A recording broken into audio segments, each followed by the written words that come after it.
Hi, this is Len Furman, the Sports Time Traveler, bringing you the excitement of sporting events from 50, 60, 100 years ago, as though they're happening now. Today's episode is titled A Record for Jim Brown and Football Games from November 16, 17, 1963. Roger Staubach, Johnny Unitas, the Bears, the G-Men, and more. The sports time traveler is having a great time back here 60 years ago in 1963 on my extended virtual trip.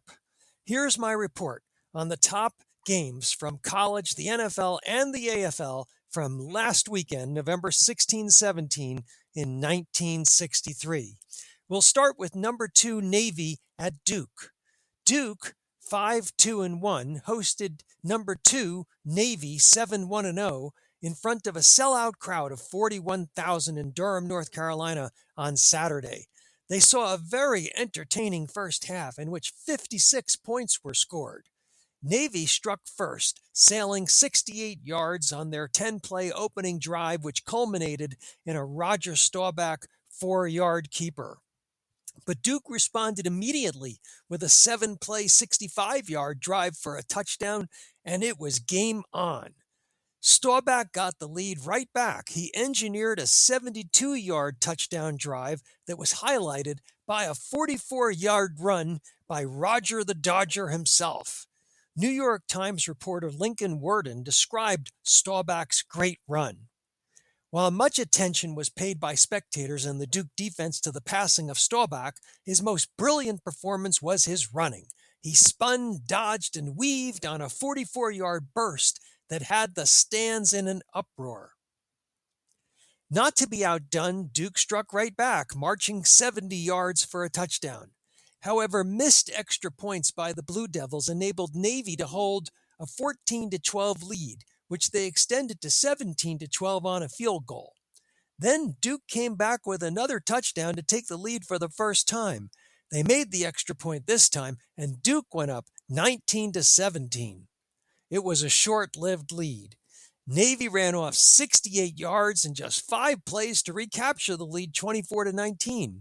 Then Navy scored again on a pick six, and they were up 31-19. But Duke didn't fold. They drove 71 yards and scored a touchdown as time ran out in the first half.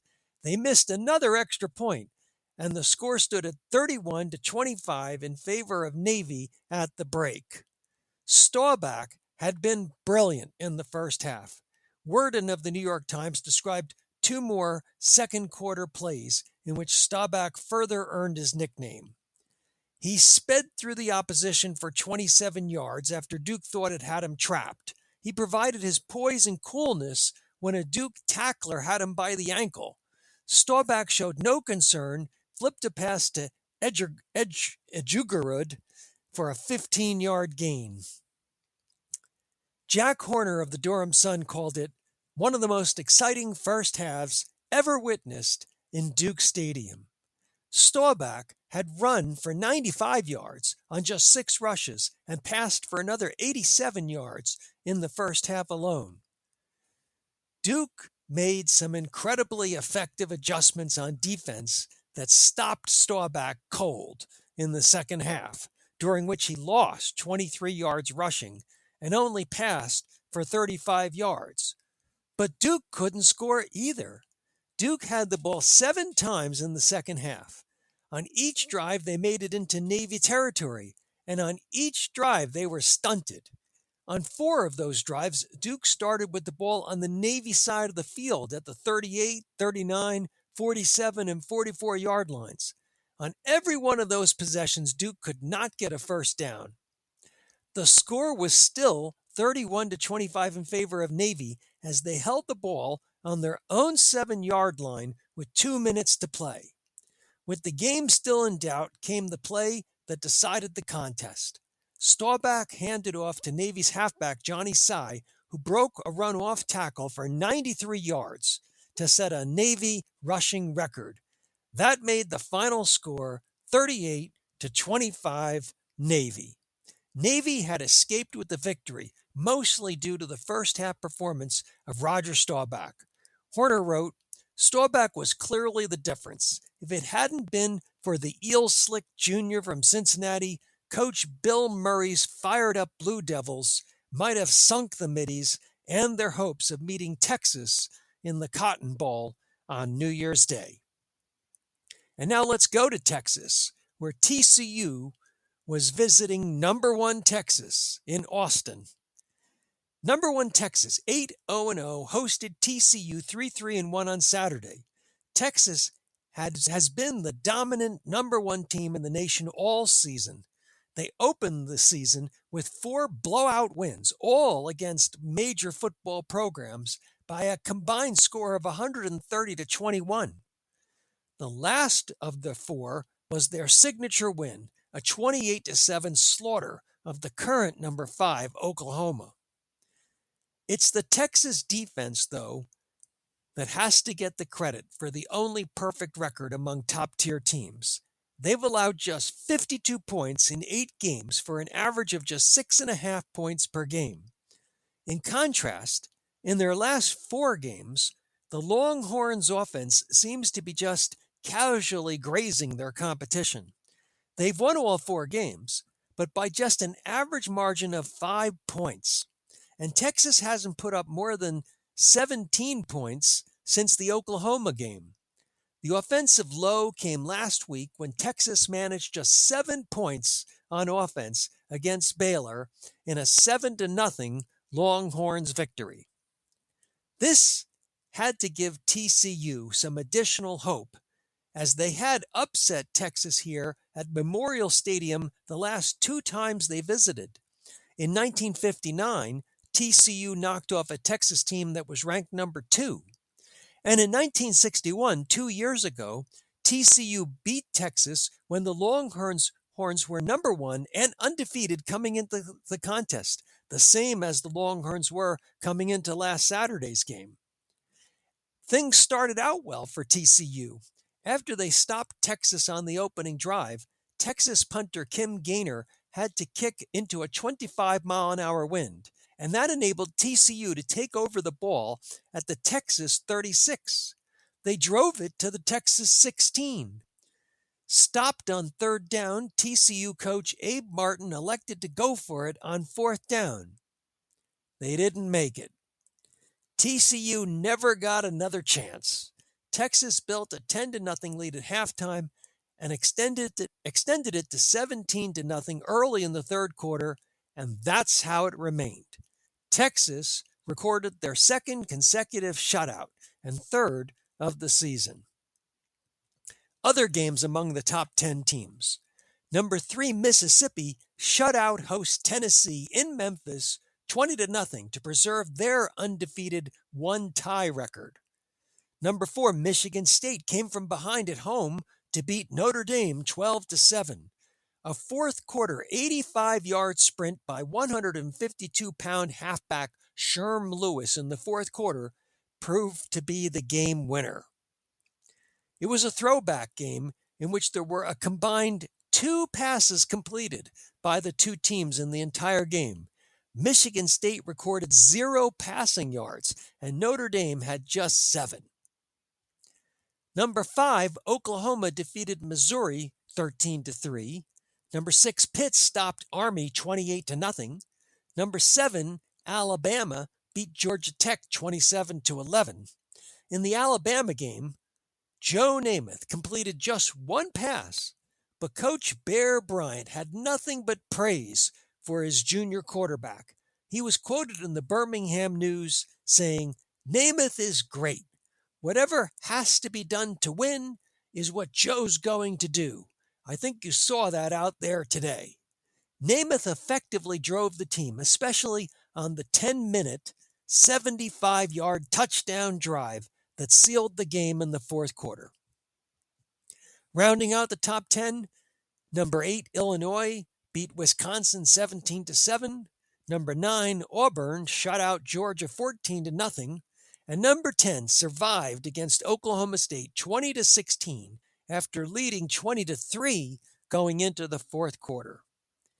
The AP College Football Poll.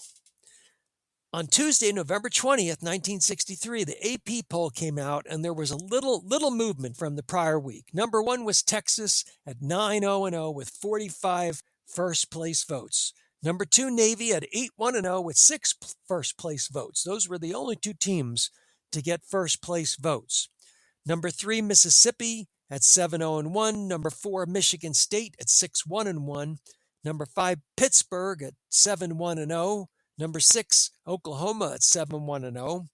Number seven, Alabama at 7-1-0. Number eight, Illinois 6-1-1. Number nine, Auburn 7-1-0. And number 10, Nebraska 8-1-0. And now let's switch to the NFL for games from this past Sunday, November 17, 1963. We'll start with the Packers at the Bears at Wrigley Field. This was the game of the week, the Packers at the Bears in Chicago at Wrigley Field. This pitted together the teams with the best records in the NFL as both clubs stood at 8-1 coming into the game. The winner would take over first place in the NFL's Western Division. The Bears beat the Packers in their first meeting on opening day in Green Bay 10-3. Since that game, the Packers have won 8 straight, while the Bears' only loss was an inexplicable 20-14 setback at the hands of the NFL's worst team, the San Francisco 49ers. Special note from the Sports Time Traveler. I interrupt this article to share the backstory on the 49ers-Bears game from October 20th, 1963. The 49ers had come into the October 20th game winless as they faced the undefeated Bears. The 49ers had lost their prior 2 games to mediocre teams by a combined score of 46-6. The 49ers got a 45-yard return on the opening kickoff in that Bears game from 4 yards deep into their end zone, and then they marched the remaining 59 yards for a touchdown in 10 plays for the team's first touchdown in 11 quarters of play. The stunned Bears fell behind 17-0 in the second quarter. The Bears clawed back, as all great teams do, and with 1:43 left in the game, they took possession of the ball down by 6 points.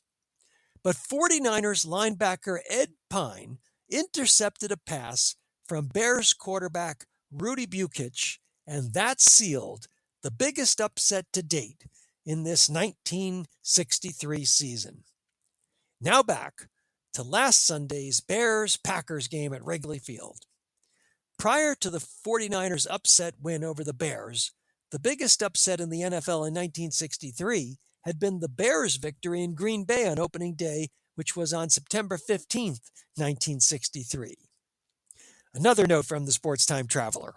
I interrupt this article again for the short backstory on the opening day victory by the Bears over the Packers. The largest crowd in the history of Green Bay, 42,327, had come out to see the 2-time defending champion Packers start the season. The Bears limited Green Bay to just 9 first downs in that game and forced 5 Packers turnovers in the 10-3 shocker. Now, once again, and without further interruption, we go back to the game on November 17, 1963, between the Packers and the Bears in Chicago. Now, as the Bears hosted the Packers, there was no upset to be had here. Just the 2 best teams in football this season duking it out. The Bears have proven themselves to have the best defense in football, allowing under 9 points per game, while the Packers have the most reliable offense, having scored 30-plus points in every contest after the opening day loss, except for last week, when they were too shy of 30 in defeating the Vikings 28-7. You can watch the highlights of this Packers-Bears game from November 17, 1963 if you look at the written version of this article in Substack. There's a link there. You click on the link and you can see the 5 minutes highlights video. I'll describe now some of the highlights from that video. At the start of the tape, you have a real great moment where you see two of the greatest coaching legends in history, George Halas and Vince Lombardi, amicably greeting each other right on the middle of Wrigley Field. At the 112 mark on the tape, watch as Bears quarterback Billy Wade hits tight end Mike Ditka for 16 yards early in the first quarter. That set up a Bears field goal and an early 3-0 lead. The Bears followed that shortly with another field goal to move out in front 6-0. On the next kickoff, at the 2-minute mark on the tape, the Packers' Herb Adderley took the ball from inside his own end zone for a brilliant 35-yard run in which he broke several tackles, but he fumbled, giving the ball back to the Bears with excellent field position. 3 plays later at 2:35 on the tape, watch as Bears halfback Willie Gallimore gallops 27 yards into the end zone, and the Bears now lead it 13-0. In the third quarter, a Bears field goal extended the lead to 16-0, and that's how the game stood going into the final quarter. At the 3:50 mark on the tape, watch as Zeke Bratkowski tried to pass Green Bay back into the game, but a spectacular interception by Bears' Dave Witzel gave the ball back to the Bears at their 35-yard line, busting up the Packers' drive. The Bears' drive stalled, however, although it went far enough to allow Roger Leclerc to kick his fourth field goal, putting the Bears up 19-0. At the 4:18 mark on the tape came the final pounce by the Bears. Bratkowski was intercepted again. Benny McRae raced down the sidelines 45 yards before being pushed out of bounds at the Packers' 5. Then Billy Wade ran right, faked a throw, and ran it into the end zone. The Bears were up 26-0. A late Green Bay touchdown avoided the shutout as the Bears won it 26-7. It was a magnificent performance for the home team Bears that was aided by 2 Packers fumbles and 5 interceptions. Note from the Sports Time Traveler: the Bears' enormous win over the defending champion Packers was further celebrated days later when Willie Gallimore graced the cover of Sports Illustrated with the caption, "The Bears on top." And now let's head east to New York, where the 49ers were hosted by the Giants at Yankee Stadium. 62,983 Giants fans were on hand on Sunday to see the Giants take on what Gene Ward of the New York Daily News referred to as one of the worst NFL organizations ever to visit Yankee Stadium. The 49ers are having a miserable season, losing games by an average of 17 points. How did they beat the Bears? And the 49ers were 17-point underdogs against the surging Giants, who have won their last 4 straight by an average margin of 22. Yet the following adage on any given Sunday: the 49ers gave at least the bettors a real scare when 2 minutes into the second quarter, they scored a touchdown to cut the Giants' lead to 3 points at 10-7. The score was still 10-7 Giants with 5 minutes to play in the half when Giants quarterback Y.A. Tittle connected with Frank Gifford on a 10-yard touchdown pass.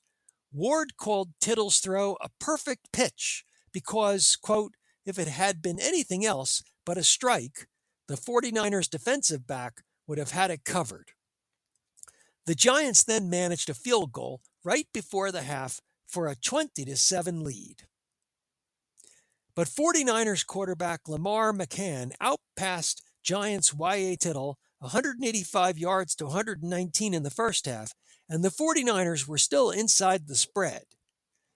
In the third quarter, however, Tittle crushed any 49ers hopes for striking gold inside the house that Ruth built.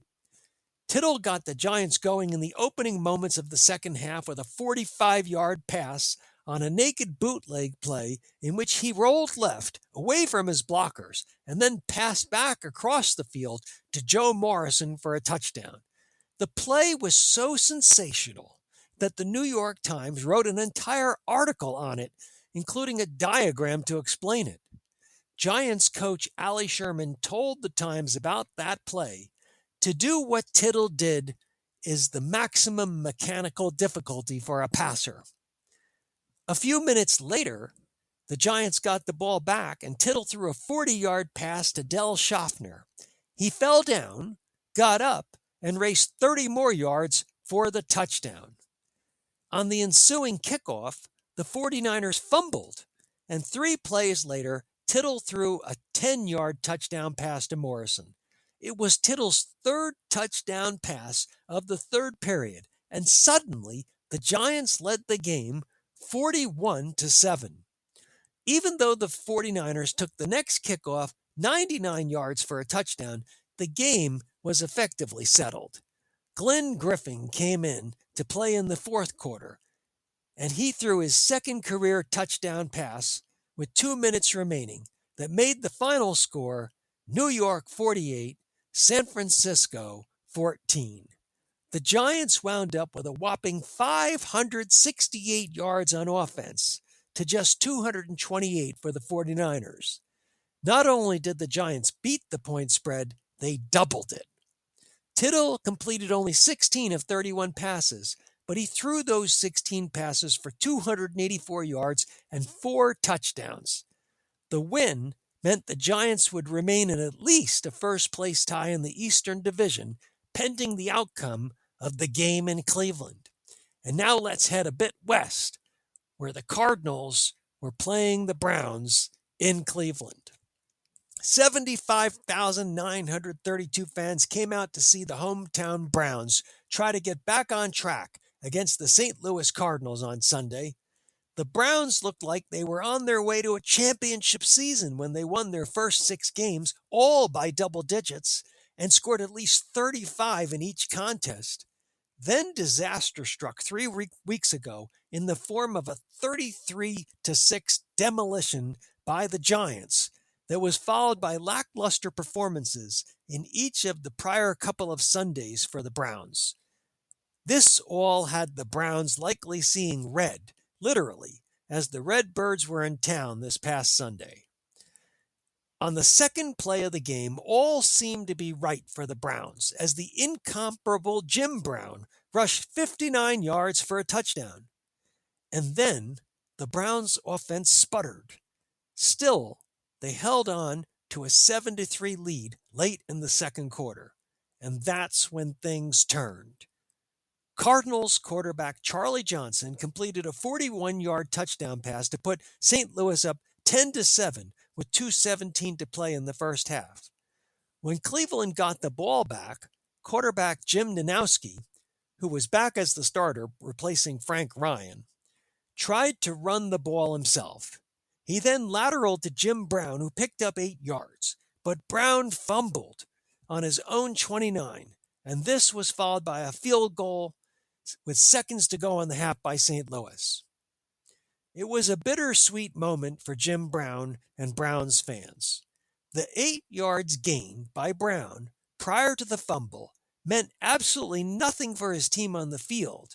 However, they were of monumental significance from a statistical perspective. Jim Brown had just become the NFL's all-time leader in total yards gained from scrimmage by all means. In total yards gained by all means, including running and receiving and passing yardage. This surpassed Ollie Matson's career record of 11,317 yards. I meant to say it was yards by all means, including running, receiving, and return yards. So Jim Brown surpassed Ollie Matson's career record of 11,317 yards in combined total yards gained. Jim Brown had set the all-time record at just the age of 27, in the middle of only his 7th season. Such has been the dominance and greatness of Jim Brown. But it was the Cardinals that led the game 13-7 at the break, and the Browns players were subjected to heavy booing from the hometown fans as they headed to the locker room. Special note from the Sports Time Traveler. FootballReference.com does not track the statistic of yards gained by all means, rushing plus receiving plus returns. But in yards gained from scrimmage, rushing plus receiving, Jim Brown stands only 28th in the all-time list today here in 2023. However, Jim Brown is the overwhelming number one all-time NFL leader in yards from scrimmage per game at 125. Brown retired early at just age 29 at the height of his career, and thus only played in 118 NFL games. The all-time leader in total yards gained from scrimmage is Jerry Rice, who played in 303 games, but had an average in yards from scrimmage per game of just 78. There is no one in NFL history who could advance the ball on the ground as prodigiously as the great Jim Brown. He deserves consideration as the greatest of all time. And now back to 1963. When the second half opened, the Browns started to drive, and on the seventh play, Nanowski's pass was intercepted, and the Cardinals took over the ball at the Browns' 34. Nanowski then threw another interception later in the quarter when the Browns had the ball on the Cardinals' 10-yard line, negating a possible go-ahead score. After trading punts, the Cardinals then went on a 77-yard touchdown drive early in the fourth quarter that all but sealed the game at 20-7. A late-game touchdown pass by Nanowski made the final score look closer than it was at 20-14. Jim Brown finished the game with 154 yards rushing on 22 carries, but his own fumble and 3 other turnovers were too much to overcome, especially with Cardinals quarterback Charlie Johnson connecting on 25 of 34 passes for 285 yards and 2 touchdowns. And now let's head further west to Minnesota, where the Colts were at the Vikings. This game had a wild finish, with the two teams combining for 5 touchdowns in the fourth quarter. With the Vikings ahead 34-23 in the middle of the fourth quarter, Johnny Unitas threw a 60-yard touchdown pass to narrow the score to 34-30. Then, with just 1:10 to play, the Colts took over the ball at their own 12-yard line, with the Vikings still leading 34-30. Now, if you look at the written version of this article in Substack, I actually have been able to find on YouTube a 14-second highlight of what happened with 5 seconds to go in the game. We see Johnny Unitas drop back to pass, and he throws a long pass for a touchdown that caps a magnificent scoring drive, and the Colts stunned the Vikings 37-34. And now here's the NFL standings after the November 17th games. In the Eastern Division, first place, New York Giants 8-2. Second place, Cleveland Browns 7-3, tied with the St. Louis Cardinals also 7-3. Fourth place, the Pittsburgh Steelers at 6-3-1. Fifth place, the Dallas Cowboys at 3-7. Sixth place, the Philadelphia Eagles at 2-7-1, and last place, the Washington Redskins at 2-8. In the Western Division, first place, Chicago Bears 9-1. Second place, Green Bay 8-2. Third place, the Baltimore Colts 5-5. Fourth place, Detroit Lions 4-6. Fifth place, tie, the Minnesota Vikings 3-7 and the Los Angeles Rams 3-7. And last place, the San Francisco 49ers 2-8. And here's the NFL rushing leaders after the November 17th games. Jim Brown has 1,447 yards on 7.1 yards per attempt. Second is Jim Taylor, who has less than half the yardage of Jim Brown at 699 yards and only 3.9 yards per attempt. And third is Tommy Mason at 589 yards and 4.9 per attempt. Jim Brown has twice as much rushing yards as any other running back in the NFL. And now some highlights from the AFL. The Jets were at the Broncos. The Jets scored 2 first-quarter touchdowns and then held on in the Mile High City to beat the Broncos 14-9 in front of a crowd of 14,247. That broke a 5-game losing streak for the Jets. The Jets did it by shutting down the Broncos' passing game. The Broncos tried Mickey Slaughter at quarterback in the first half and John McCormick in the second half, but they combined for just 6 completed passes in 21 attempts. The Chargers at the Bills in Buffalo. The AFL's best team, the San Diego Chargers, took their show to Buffalo on Sunday. They were greeted by an all-time AFL record crowd of 38,592. Bills quarterback Jack Kemp threw 23 for 37 for 239 yards. But in key plays, it was the Chargers quarterback, the 14-year veteran Tobin Rote, who proved superior. Rote's 17-yard third-quarter touchdown pass to Lance Allworth turned out to be the game winner in the Chargers' 23-13 victory. And here's the AFL standings after the games of November 17, 1963. In the Eastern Division, the Houston Oilers in first at 6-4. A second-place tie between the Buffalo Bills and the Boston Patriots at 5-5-1, and the New York Jets in last at 4-5-1. In the Western Division, first place, the San Diego Chargers, with the AFL's best record at 8-2. Second, the Oakland Raiders at 6-4. Third, the Kansas City Chiefs at 2-6-2. And last, the Denver Broncos at 2-7-1. Well, that's all for this week. The Sports Time Traveler will continue weekly coverage of the 1963 football season. Thanks for listening. Bye-bye now.